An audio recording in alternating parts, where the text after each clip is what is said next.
Hey guys, welcome back to another Dragon Ball Super review. This time we're going to review chapter 57 of Dragon Ball Super.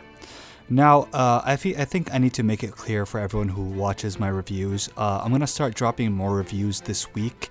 I don't know how many I'm going to be able to, but it's been brought to my attention that the Dragon Ball Super newest chapter sort of alludes to the fact that the manga might end soon. Well, not really the manga ending soon, but the arc will have its conclusion very soon. So I really do want to be all caught up with the manga so I can make my own review in the main channel. Because if you noticed my reviews on this channel, it's sort of erratic. Like, I go on a lot of tangents. It's not scripted. I just say what's on my mind, which is something, it's one of the beautiful things about having this review on my second channel is that I don't feel like I have that much responsibility to try to just edit it so much. It's just me talking to you guys. And the reason why I do that, you're gonna probably tell me, well, why don't you edit these videos that well or compared to your first channel? Well, the very purpose why I made the Dragon Ball Super manga chapters, I could have read through the manga and finished it and just started making content on my main channel. But the thing is, I started doing this as a way to sort of make it up for the guys that have been watching my videos and wanting to see content. Plus, there are a lot of awesome people on my Twitter. These guys are freaking amazing. You know who you are, the guys who are on my Twitter that interacted with me on a daily basis. So this is my way of like thanking and repaying them. So that's the reason why I do make reviews on the second channel. However, just like I normally tell you, if you have any sort of feedback, any sort of advice, then I'm all ears. I'm not the kind of YouTuber who thinks too highly of myself. I'm open to your criticism, and I would like to improve if there is any chance to. Not to say that I'm perfect. I don't think I'm perfect, but I really do want to improve. But anyways, let's start this chapter. And to be fair, I do have some criticism towards this chapter right from the beginning. And it's something that it's sort of like a nitpick. I don't think this chapter is bad because of this.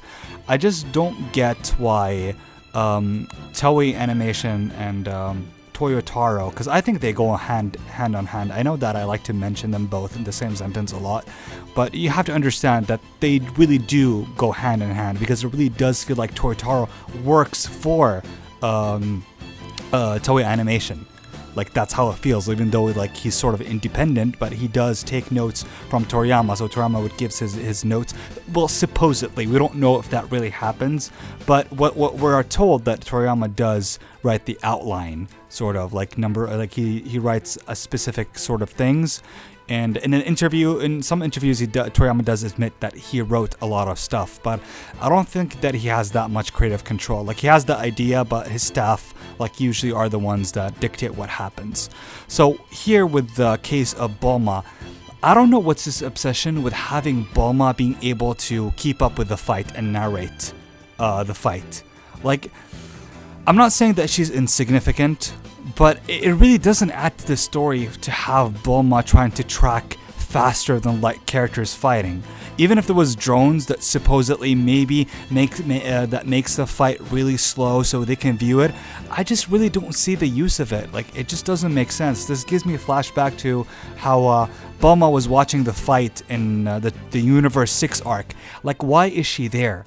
In Dragon Ball Z, Bulma was never there. She was never in the fight against Majin Buu. None of the fights of Cell, she never met Frieza, because her human eyes cannot comprehend how fast these characters move. Again, I'm not saying this is a way for Toyo to try to make characters really slow or something. I just don't find the benefit from having Bulma being able to track. Like, what is it supposed to be cool? Is it supposed to be like a message for woman power? Is it supposed to be one of those things where they're pushing agenda of like feminism? Like, I just don't get it. You know, I'm joking, but I really don't get it. Like, it doesn't make sense. But don't worry, my criticism towards the chapter stops and ends there, sort of, because we go to Krillin, which we see him shine in one of my favorite moments when it comes to Krillin. This is my only, I won't say my only, but this is one of my favorite moments in the manga when it comes to Krillin. I think it's done very well. It shows you how Krillin has moved on as a fighter, like in a positive way, and how he uses the Destructo Disc, and he seems to evolve the Destructo Disc, where before, one of the things about Destructo Disc, one of the characteristics of the Destructo Disc, that it cannot be guided after it's thrown away. The only one who we've seen guide it was Goku in the Tournament of Power against Jiren, and before that, prior to that, we've seen Frieza being able to guide the disc telepathically. But that's because we know that Frieza has telekinesis. So this would allude to Krillin sort of having telekinetic ability, or at least like maybe because he got stronger, but I don't think it's because he got stronger. I think it's the fact that he just trained enough that he can telekinetically be able to control the disc. That's my own interpretation. I could be wrong, but that's what I thought. And I also liked how he incorporated the after image technique.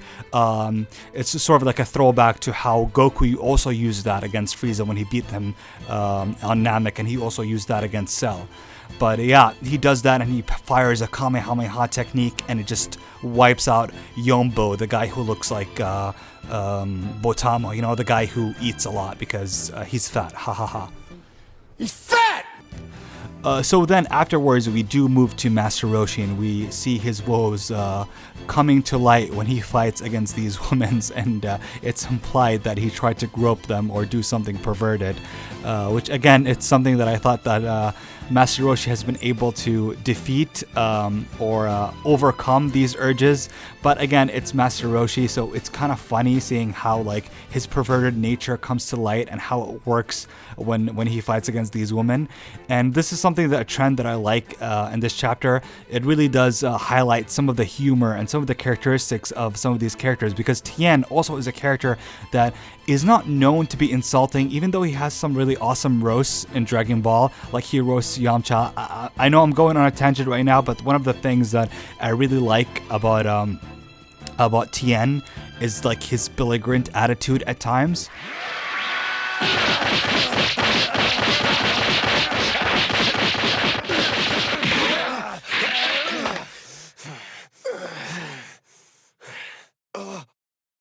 Is that it? Don't get me wrong, I appreciate the massage, but I thought you could fight. For someone who doesn't speak pain, you sound very fluent. So it's kind of funny that in this chapter, he's been portrayed as someone who doesn't know how to insult and struggle, but I think that's also a callback to the time where Tien was struggling to make a joke against King Kai. So I think the whole point is that Tien isn't able to come up with something creative or come up with a way to insult someone or make a joke because he's such a serious person. So that was very funny, to be honest. But anyways, I do like the dynamic with us finding that since this guy he's fighting is from the Vegeta race, which is the Metalman race, and we already know about their weaknesses, so it's not one of those things where we feel like, oh, this is such a stupid thing, such an asshole that he was able to defeat him by insulting him. No, we already had prior knowledge that the Metalmen are weak against insults. So it's really funny that they brought it back here. So we go back to Master Roshi and we see him fight these girls by putting a blindfold on his eyes so he's not distracted. I don't mean to be like mean or something, but these girls are not even that attractive, to be honest. So like I just don't get it why Master Roshi has to be like such a horny perverted dude against anything that moves. But anyways, that's Master Roshi for you. He does display some impressive fighting skills, and that was a pretty interesting panel to see him. Like seeing him in this light and fighting in this way is a lot more impressive to me and a lot more interesting than seeing him fighting against Jiren in the manga prior. Like that was such an asshole thing. But in here, like it feels like it makes a lot of sense. Like Master Roshi is a fighter who has like so much experience. The dude is like 300 years old plus, and he has like immense knowledge in fighting, and he's pretty good at it. So it just doesn't surprise me that he can fight even if he was blind. So we see Android 17 and Android 18 just kicking the living crap out of 73. Like just destroying him, just completely outclassing him, and it's such a satisfying thing to see, to be honest. And in the previous chapter, I actually did mention that I wonder how Moro would fare against Android 1718. And to my dismay here, Moro comes in the right exact moment to sort of save 73, I guess, because 73 is completely out of the fight. So he comes and introduces himself as the final boss, coming right here and fighting the rest of the cast, in which I would assume that he would completely dismantle every single one of them. And of course, Piccolo and Gohan immediately starts to notice that this guy is a lot different than the guys they fought. He feels like he has that final boss sort of aura, and his ki is menacing and crazy, and they can all feel that he is way too powerful, and the other guys they were fighting is nothing compared to Moro. So they're immediately, Gohan immediately comments on his immense ki, and Piccolo also says that his ki feels super menacing and just like really scary. But Gohan courageously offers himself as the first guy in the line of Earth's defense to try to protect it. And Moro responds to him that he doesn't need to do it because he wants to eat his food like sort of like slowly, or he wants to enjoy his meal as slowly as possible. He just doesn't want to like kill everyone, because this is a special case for him. He's not gonna find another planet with so much energy. I mean, unless he finds Vampa and fights Broly, which to be honest, I don't think Broly could stand up to Moro at this level. But anyways, I digress.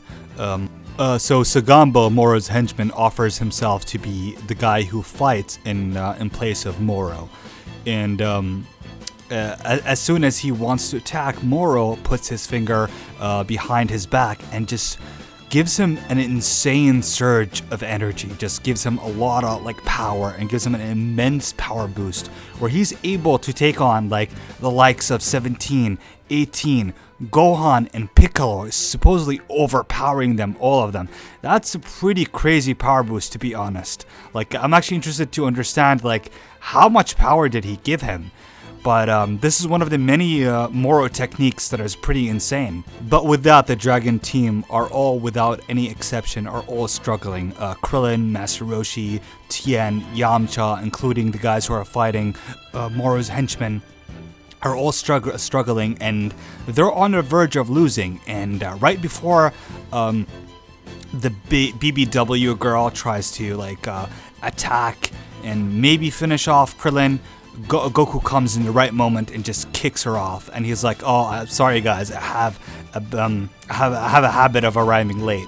But yeah, that was a pretty awesome, also like Goku sort of entrance that I really like, and I can't wait to see it animated as well. So, and I do really like the how he looks in this manga panel. So I cannot wait to see what next chapter holds, and I'm pretty excited to read it. And as soon as I do read it, you know, guys, that I'll make a review for you guys and post it for you as soon as possible.